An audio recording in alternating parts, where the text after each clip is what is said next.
Hi there, BookTube. I've got a question for you. Is autofiction a crime? Now, a book I read this month had this line in it. See what you think. Had he lived in the 21st century, he might have been accused of the worst possible crime an author can be accused of today, writing autofiction. The book was Undiscovered by Gabriela Wiener, writer from Peru, translated from Spanish by Julia Sanches. It was on the long list for the Booker Prize International, which is for works of fiction. But I think Wiener stuck it in there in her novel, because quite tongue-in-cheek, because she is essentially writing autofiction. Undiscovered is a kind of odd mixture of memoir, kind of quite confessional memoir with family history and a bit of sort of fictionalized biography of one of her ancestors, and a real jumble. And she knows that it will be labelled as autofiction, and so she's getting in with defence is the attack is the best form of defence. That's what I'm trying to say. But it's true, I have heard of autofiction being used as a bit of a slur about someone's writing, and the feeling that there's too much of it about these days, or somehow that it's a bad thing. And it's People April at the moment, and that's our readathon encouraging us all to read biography and autobiography and memoir and letters and diaries and all things biographical. And when I was in my announcement video, I said, maybe you could read some autofiction.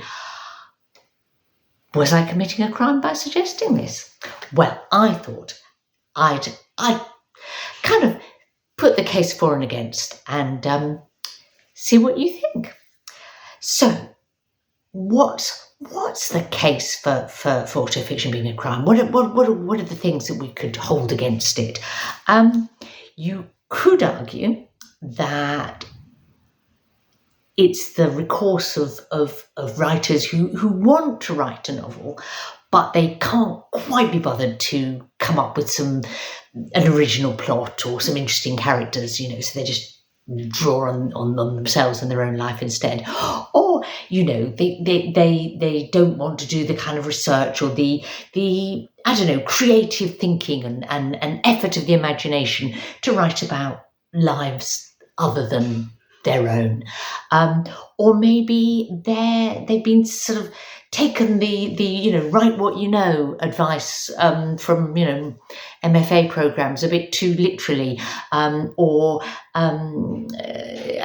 perhaps scared off by the strength of feeling about own voice writing these days, and again sort of taken that a bit too literally, in terms of whether you can write about experiences other than your own.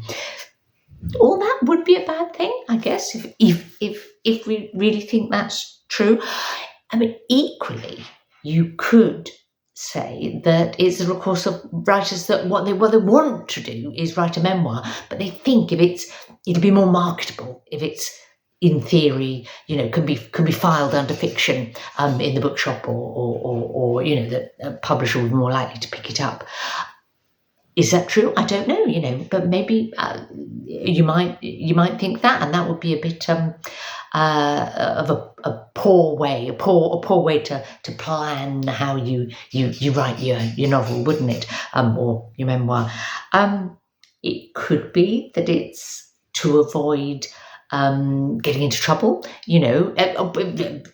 maybe upsetting people, offending people, having to check your facts, and be careful not to, get caught up in a libel action, or because you'd like to paint yourself in a better light than a sort of true autobiographical work would would allow you to do. So you get to have your cake and eat it. You can manipulate the facts or what other people say or do, or to put yourself in a good light, or maybe to sort of maximize the drama about yourself. Is it the choice of the narcissist, the self-absorbed metropolitan millennials? That's I think a genuine fear or criticism that you hear about books that might be labelled as autofiction. Another possible argument against it is that it's confusing for the reader. I have seen people say that they don't like it. They feel like it muddies the water. You don't know, is this true? Is it not? Am I meant to take this as literally? What's this book pretending to be, or not pretending to be? How should I interpret it? Muddies the waters, shall we say? Or reasons perhaps to disapprove of autofiction, and is it just overly trendy at the moment? Too much of it about. On the other hand, in defence of autofiction, I would say, it's well, it can't be a crime. It's an excuse. Like, authors need to write books. They can write what they like. It shouldn't be an excuse to write a dull book. But if it's well written and is interesting, who cares? If it's autobiographical largely or not. Does it matter? Why would we be bothered? Why would we criticise it? In a sense, all authors always are drawing on their own life and experience, aren't they? There's a famous quote from the brilliant crime writer P.D. James. She said, all fiction is largely autobiographical and much autobiography is largely fiction. Yeah. And Jem Coetzee said something very similar, basically saying, all writing is storytelling, and, so it doesn't matter either way.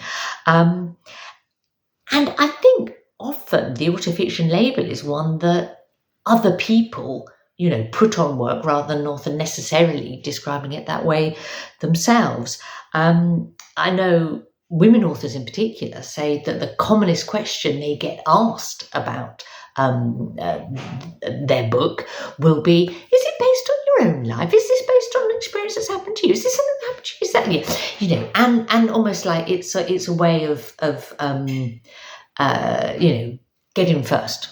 Call it, if a lot of it is based on your life, call it autofiction rather than have that dull question that you get asked.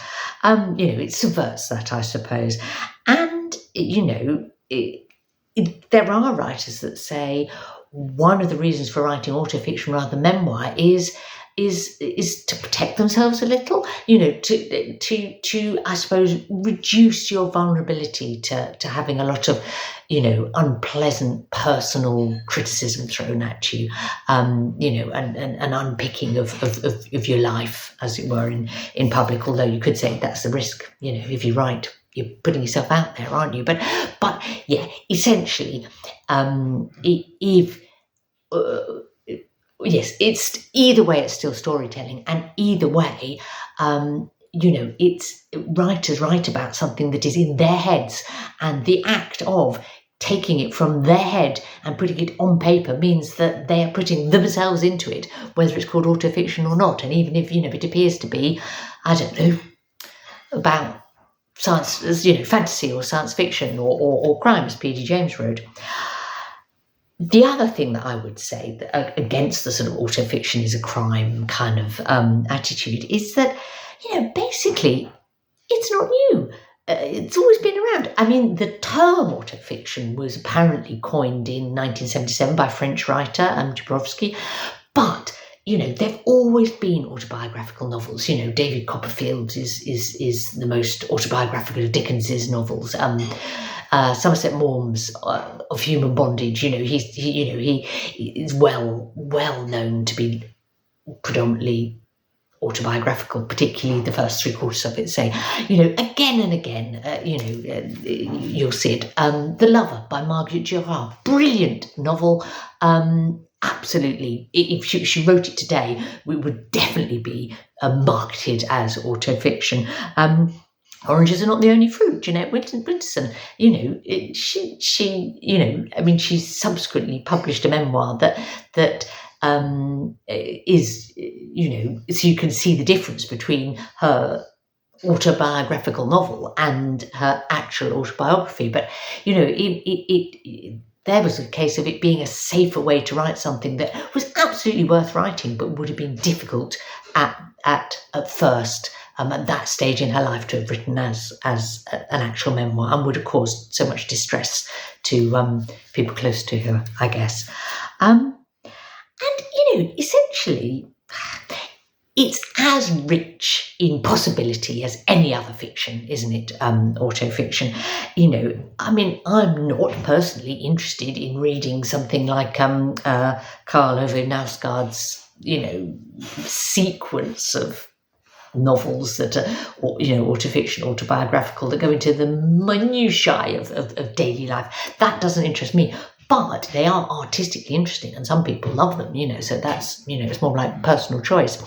And take like Annie Ernaux, she uses a kind of autofiction, kind of fictionalized memoir, autobiographical novel approach to do the most interesting writing, in which she looks at ideas and experiences, politics, personal politics, emotions,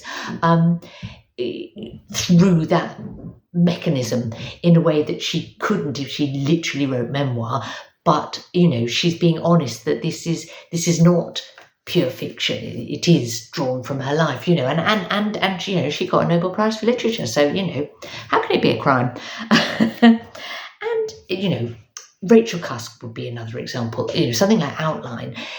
Almost, if you say, autofiction is all narcissistic and self-obsessed, in a way, she uses that structure to really write about other people and not herself. It's stories that people have told her, and she. So yes, it's autofiction, but it's not storytelling, because it is. So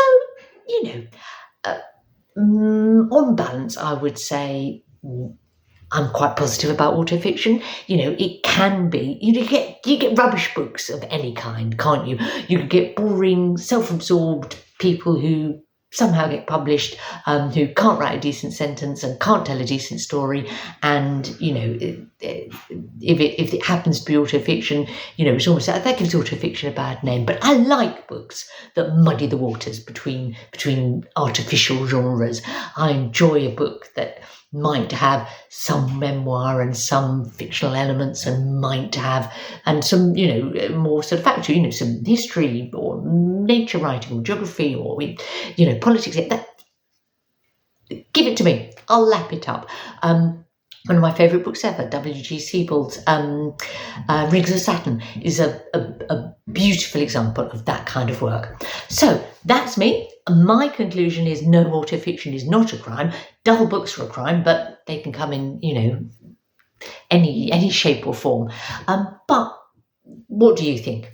Tell me. Disagree with me. I would love to have a bit of a debate about this in the comments.